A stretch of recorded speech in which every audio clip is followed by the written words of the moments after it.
Much has happened in 1 Kings. It began with a typical contest to see who would succeed a dying king, in this case David. Then Israel enjoyed the heights of its fame, peace and prosperity under Solomon. But due to his heart straying from the Lord in his later years, God removed the kingdom, leaving only Judah to Solomon's son Rehoboam, out of love for David. The remaining 10 tribes, for Benjamin seems to have been incorporated into Judah, formed the northern kingdom, which is normally referred to as Israel. The narrative switches back and forth between the southern and the northern kings, though it has focused mainly on the north.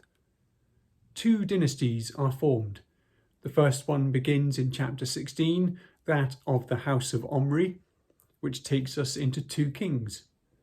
The second dynasty, which will last much longer, will be that of the house of Jehu.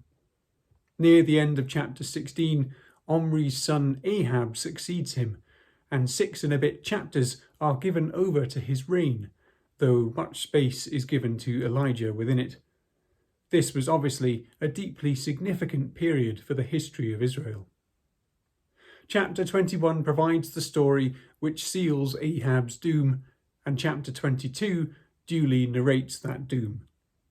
Verses 25 and 26 of chapter 21 give an early summary of Ahab's character, saying that there was no one like Ahab in terms of his evil ways.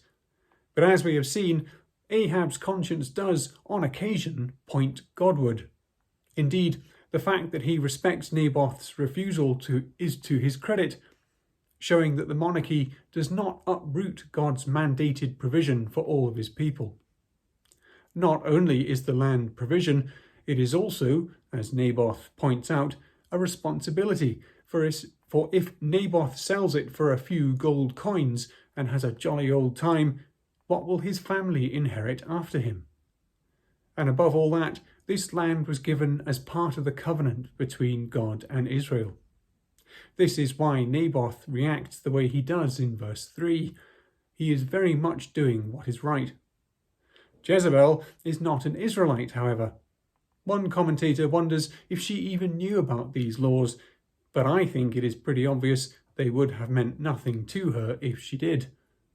This dismal episode is reminiscent of David's great sin, which was, like this, an abuse of royal power, whereby someone is murdered in a conspiracy because the king covets what they possess.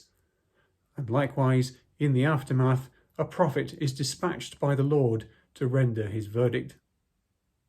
I said in my video on chapters 17 to 18 that Elijah's declaration of a famine was not framed as a punishment for Ahab because it did not involve destruction for Ahab personally. But here it now comes. Ahab's genuine repentance, however, causes God to alter his judgment. Instead of wiping Ahab out instantly, meaning his generations as well, a short dynasty will be allowed to continue.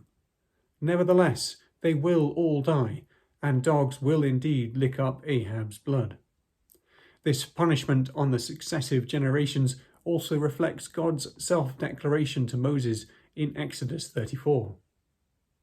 In the final chapter, we have the utterly fascinating episode with Micaiah.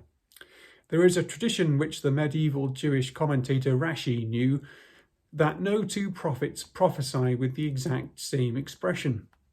Thus the reason Jehoshaphat doubts these 400 or so prophets and asks for another is that they are all saying exactly the same thing.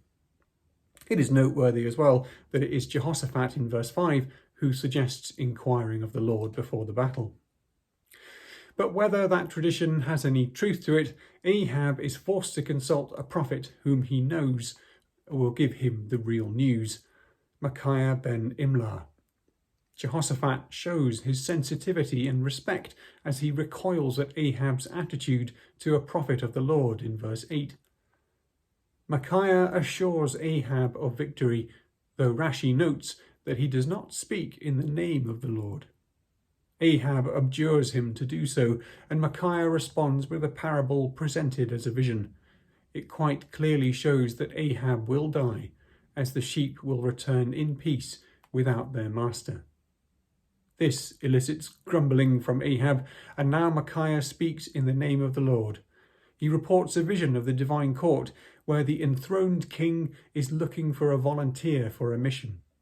This is similar to Isaiah 6, where he sees God enthroned, and in verse 8 he hears God ask, "Who shall he send?" Here, a lying spirit volunteers who has inspired these 400 prophets. The whole scene is very strange, though we have seen God use evil spirits before with Abimelech and Saul. Also, Ezekiel 14:7-10 is an oracle where God reveals that he will punish people with false responses from a prophet. The theology seems to be that if God has decreed destruction for a person, then the lines of communication are cut off. It may be that the inquirer, like Saul, simply gets no response through the official channels. Or it may be that God will respond, but, as in warfare, the report is no longer reliable and is intended to deceive you so that you lose. The general context seems to be that of estrangement. The particular person has rejected God sufficiently that now they will either hear nothing at all from him or something worse. They have despised the truth long enough. No more is coming. To cap off this eerie episode, Micaiah provides Zechariah with a riddle of doom as well.